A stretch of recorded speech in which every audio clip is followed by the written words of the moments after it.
빵집 목사의 뚜벅뚜벅 메시지. 안녕하세요, 김태현 목사입니다. 오늘은 호세아서 묵상, 호세아 묵상 10번째 시간을 갖도록 하겠습니다. 현대에 유행하는 혼합주의의 세 가지 모습. 현대에 유행하는 혼합주의의 세 가지 모습.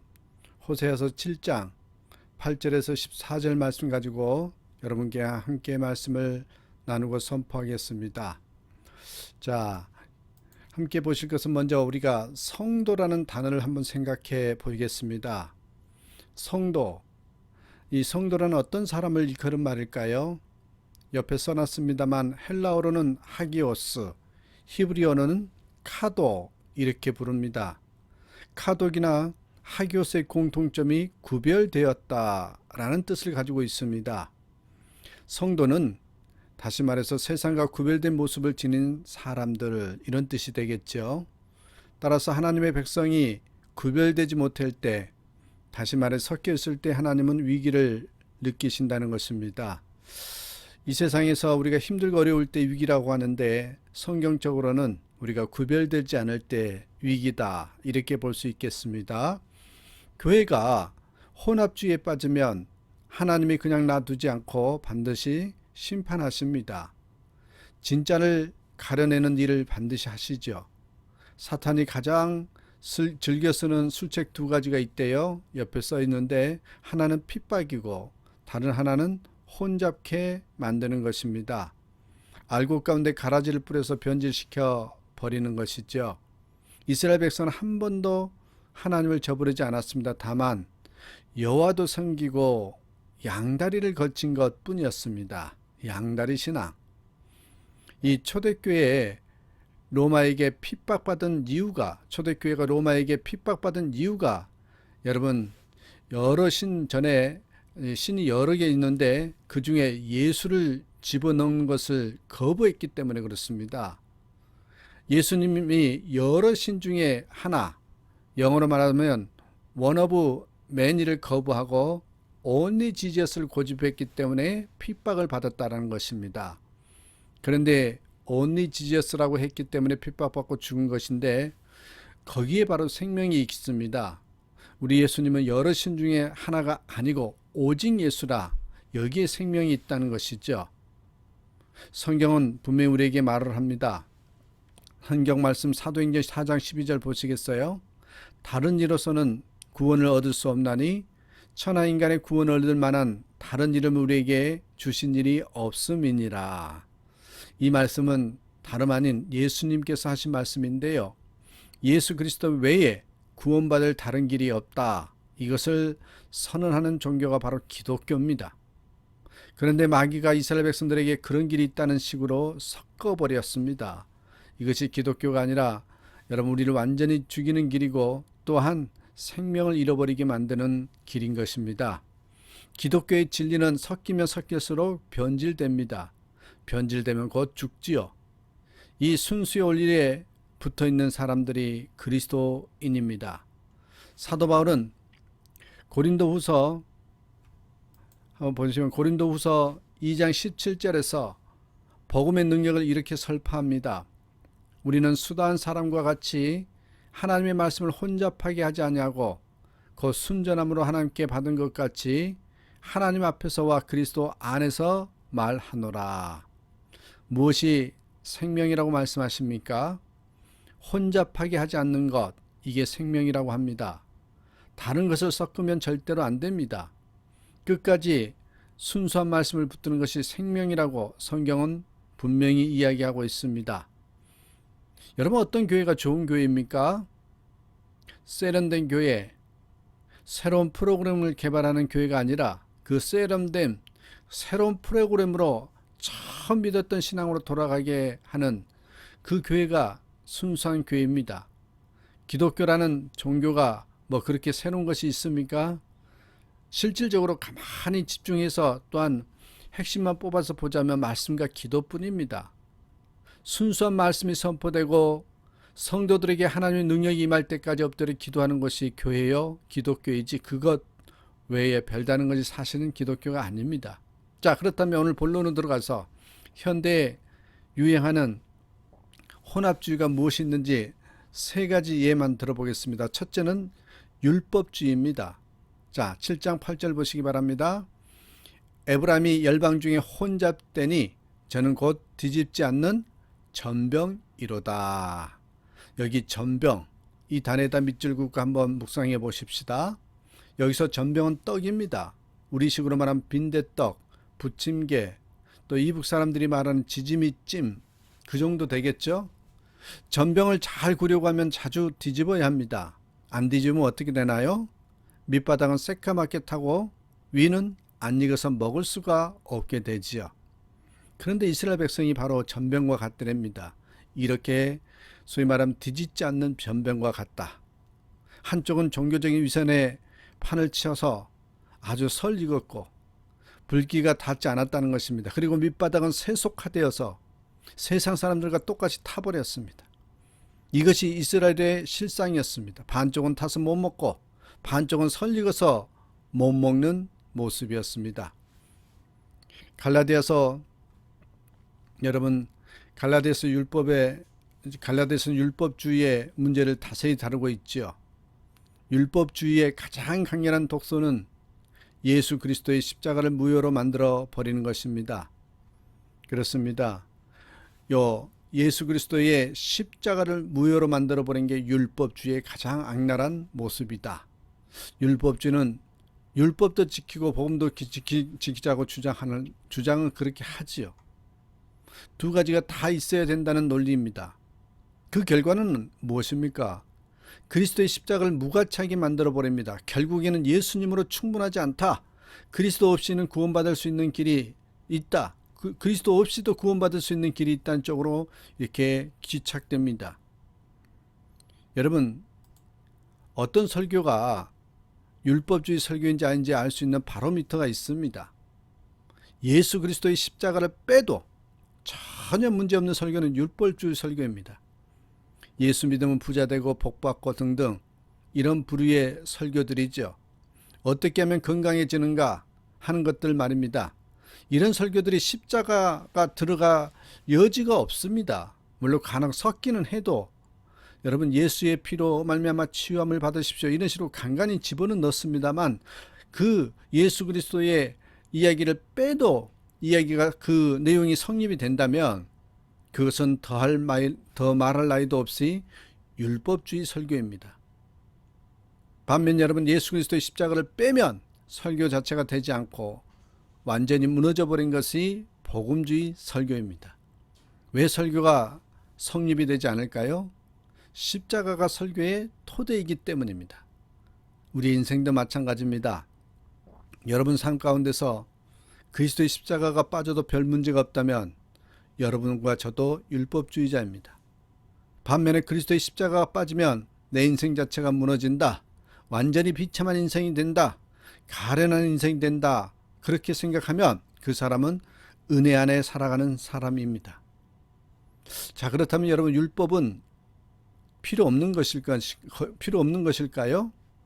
그런 것은 아닙니다. 하나님께서 율법을 주신 중요한 목적이 있습니다. 바로 율법의 목적은 우리가 죄인임을 깨닫게 하기 위함입니다. 죄인임을 깨닫게 하기 위해서 율법을 주신 것이랍니다. 신앙생활에서 가장 중요한 게 내가 죄인임을 깨닫는 것 아니겠습니까? 아파서 병원에 가면 먼저 검사를 합니다. 병을 검사하는 기구 중에 우리가 잘 아는 것이 있습니다. 엑스레이 촬영기죠. 엑스레이는 누구나 한 번쯤 다 찍어 보았을 것입니다. 엑스레이는 병을 검사하는 기구이지 치료하는 기구는 아닙니다. 그러나 엑스레이는 직접 병을 치료하진 않지만 병을 치료하는 데 있어서 없어서는 안 될 중요한 도구이기도 합니다. 한마디로 얘기해서 율법은 옆에 써놨어요. 엑스레이와 같다. 하나님의 율법을 갖다 대면 내가 죄인임을 드러납니다. 하나님의 법을 비추니까 그 법을 어겼는지 안 어겼는지를 알게 되지요. 법이 없었을 때는 내가 죄인 줄 몰랐는데 하나님의 법을 보니까 이것도 잘못하고 저것도 잘못하는 것을 깨닫게 됩니다. 사실 우리가 하나님의 율법대로 살려고 마음을 먹으면 열심히 살려고 했으면 무엇이 증명되겠습니까? 내가 죄인이로구나 죄인이라고 하는 것이 증명됩니다. 하나님의 법대로 살려고 마음먹을수록 무엇이 더 자명하게 되는가 하면 죄가 더 자명해집니다. 그런데 여러분 아셔야 됩니다. 그게 복입니다. 죄가 드러나니까, 죄를 아니까 치료할 수 있습니다. 죄를 알면, 진단이 되면 치료가 됩니다. 율법의 기능은 너는 죄인이다 라고 알려주는 데까지 멈춥니다. 거기서 끝나는 거예요. 우리가 죄인임을 알 때 구원을 얻지, 죄인인 줄 모르면 구원이 무슨 소용이 있습니까? 뼈가 부러진 사람에게 접골할 필요가 있는 것과 같습니다. 그래서 로마서 옆에 써놨습니다. 3장 20절 보십시오. 하나님은 우리에게 이렇게 말씀하십니다. 그러므로 율법의 행위로 그의 앞에 의롭다 하심을 얻을 육체가 없나니 율법으로는 죄를 깨달음이니라. 그러니까 율법으로 구원을 얻는다는 것은 이치에 맞지 않습니다. 여러분, 율법을 구원을 얻게 하는 것이 아니라 죄를 깨닫게 하는 기능을 합니다. 하지만 이것도 매우 중요한 기능입니다. 율법이 없이는 죄인인 줄 모르고 죄인 줄 모르면 구원을 얻지 못하니까 율법의 기능도 매우 중요합니다.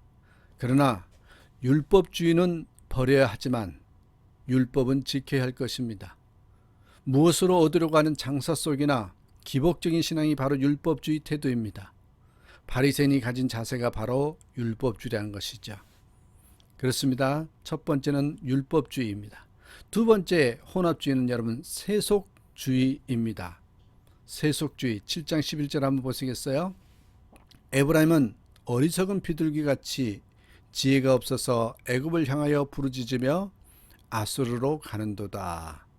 여기에 어리석은 비둘기라고 비유되어 있어요. 비둘기는 비둘기인데 도움을 구할 때 하나님께 가는 게 아니라 애굽에 매달린다는 것입니다. 하나님을 믿는다고 하면서 세속의 힘을 그대로 숭상합니다. 어떻게 보면 양다리입니다. 하나님도 믿고 은행 통장도 믿고 하나님도 믿고 내 학벌도 믿고 이렇게 양다리 걸치고 있는 것이 바로 뭐래요? 세속주의입니다. 이스라엘의 힘의 근원은 하나님이었습니다. 이스라엘 선조들은 시편 옆에 썼습니다. 62편 7절에서 내 힘의 반석과 피난처도 하나님께 있도다.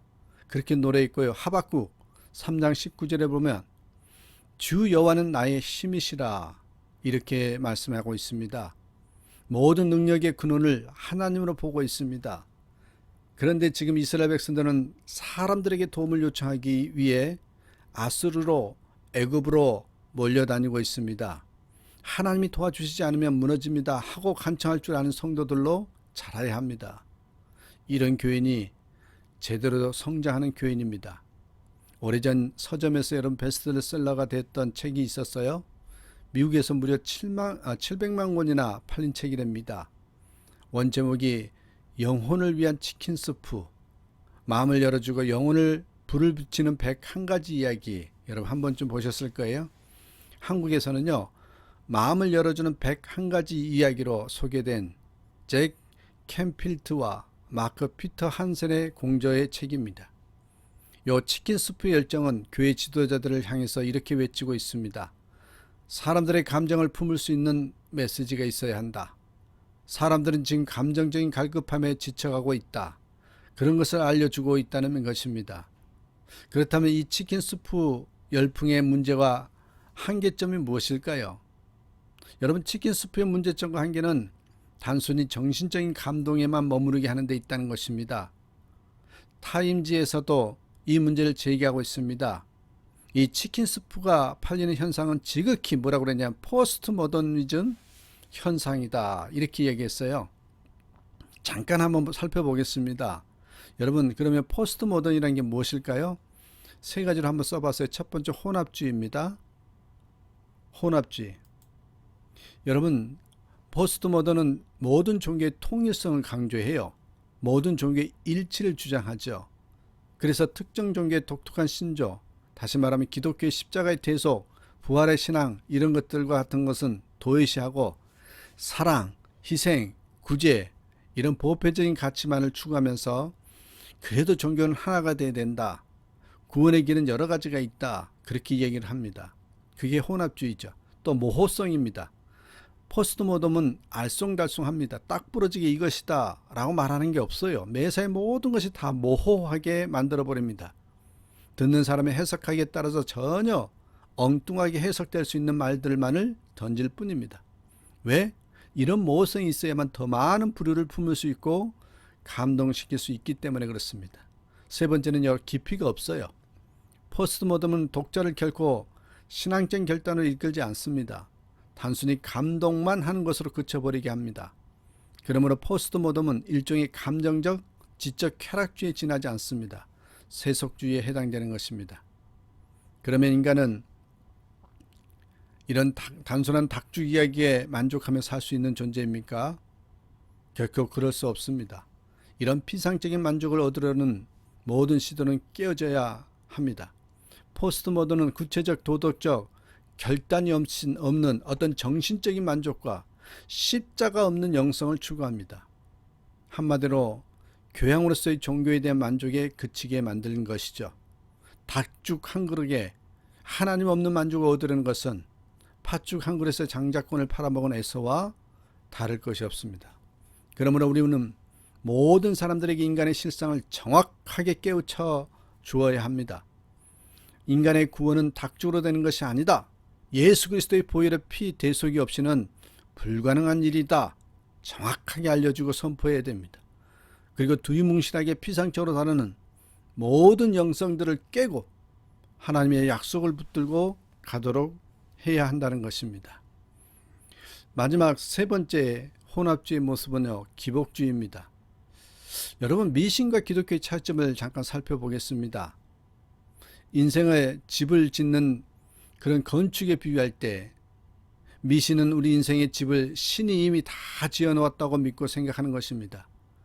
그래서 그것을 운명이라고 이야기하기도 하고 혹은 팔자라고도 이야기합니다. 신이 운명적으로 지어준 집이 마음에 들지 않으면 그것을 바꾸어야만 하는데 그것을 바꾸기 위해서 신에게 제사를 드리고 제물을 드리는 것이죠. 신의 마음을 움직여서 마음에 들지 않는 인생의 집을 바꾸겠다는 것입니다. 저들은 그것을 운명을 바꾼다든지 팔자를 고친다든지 그렇게 말로 성명합니다. 그러나 여러분, 우리 기독교에서 이런 운명이라든지 팔자라든지 하는 개념이 없습니다. 하나님은 하나님께서 직접 우리들의 집을 지어서 임의로 운명처럼 주시는 분이 아니십니다. 하나님은 우리의 집을 지어주는 대신에요, 우리에게 스스로 우리 인생의 집을 건축할 수 있는 자유와 능력을 주시는 분이십니다. 하나님 우리에게 그와 같은 자유와 능력을 주시고는 말씀하십니다. 내 인생의 집은 네가 한번 잘 지어보거라. 내가 옆에서 지켜보고 도와줄 터이니 염려하지 말고 소신껏 지어보거라. 잘못하면 내가 고쳐주마. 부족하면 내가 도와주마.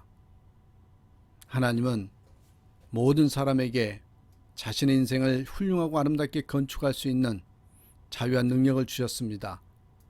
그러므로 모든 사람에게 자신의 인생은 결정되어지고 닫혀진 것이 아니라 열려지고 개방되어진 것입니다. 누구나 행복할 수 있습니다. 누구나 성공할 수 있습니다. 누구나 자신의 인생을 아름답게 건축할 수 있습니다. 여러분들은 이 하나님의 말씀 안에서 여러분의 가능성을 발견할 수 있어야만 할 것입니다. 하나님은 여러분들에게 행복할 수도 있고 성공할 수 있는 기회와 자유 그리고 능력을 주셨습니다. 자신이 처해 있는 상황이 어떠하든지 간에 그 상황에 희망과 절망이 있는 것이 아닙니다. 여러분, 처한 상황이 좋지 못하다고 해서 실패하는 것도 아니고 상황이 좋다고 해서 꼭 성공하는 것도 성공하는 것도 아닙니다. 상황은 서로 다를 수 있으나 인생에서 성공하고 승리할 수 있는 기회는 모두에게 똑같이 있다. 이 사실을 우리는 알아야 됩니다. 이러한 개념 하에서 기복주의 신앙은 우리에게 잘못된 방향을 제시한다는 것입니다. 자, 7장 14절 보시기 바랍니다. 성십으로 나를 부르지 아니하였으며 오직 침상에서 슬피 부르짖으며 곡식과 새 포도주를 내어 모이며 나를 거역하는도다. 성경이 분명히 말씀하기를 울었다고 합니다. 여러분, 눈물에는 두 가지가 있다고 하죠. 하나님 앞에 회개하는 눈물이 있고 세상을 향한 눈물이 뗍니다. 믿음이 무엇입니까? 하나님 앞에서 내 속사람과 나의 불순종 때문에 영혼 때문에 울 줄 아는 자세입니다. 이것이 하나님께서 축복하신 진정한 모습이랍니다. 모든 성도들에게 눈물의 이유가 바뀌는 축복이 임하길 바랍니다. 곡식이나 포도주 때문에 우는 사람이 되어서는 안 됩니다. 그런 것은요, 어린아이들이 우는 이유입니다. 기독교에서 말하는 복은 주택복권처럼 우연히 얻어지는 것이 아니라 손이 수고한 대로 거둔 것이 복이라고 합니다. 그러기에 우리는 기복주의 신앙에 빠지게 되면 가장 중요한 본질을 잃어버릴 수 있다는 것을 기억하셔야 됩니다. 자, 마지막으로 여러분, 우리 하나만 더 보고 마치겠어요. 혼합주의를 벗어나는 길은 무엇인가? 회개에 합당한 삶이라는 것입니다. 16절 한번 보겠어요. 저희가 돌아오나 높으신 자에게로 돌아오지 아니하니 속이는 활과 같으며 그 방백들은 그 혀의 거친 말로 인하여 칼에 엎드려지리니 이것이 애굽 땅에서 조롱거리가 되리라. 뉘우침의 징조는 이스라엘 백성에게도 있었습니다. 그러나 진정한 회개는 여러분 아셔야 됩니다. 단순한 뉘우침이 아닙니다. 하나님께로 돌아오는 것입니다. 하나님께로 돌아오는 것이 여러분 회개입니다. 그리고 하나님 앞에서 사는 것입니다. 그리고 하나님의 기대를 이루는 삶을 사는 것입니다. 그것이 회개에 합당한 삶입니다. 이제 우리가 나아가야 할 분명한 방향이 있습니다. 오직 예수입니다. 율법주의, 기복주의, 세속주의로 나타난 혼합주의에서 벗어나서 다시금 기초를 쌓아야 할 때입니다. 이러한 일에 귀하게 쓰임받는 저와 여러분 되시기를 주님의 이름으로 부탁드립니다. 오늘도 주 안에서 기뻐하시고 주님 때문에 행복한 하루가 되시기를 주님의 이름으로 축복합니다. 감사합니다.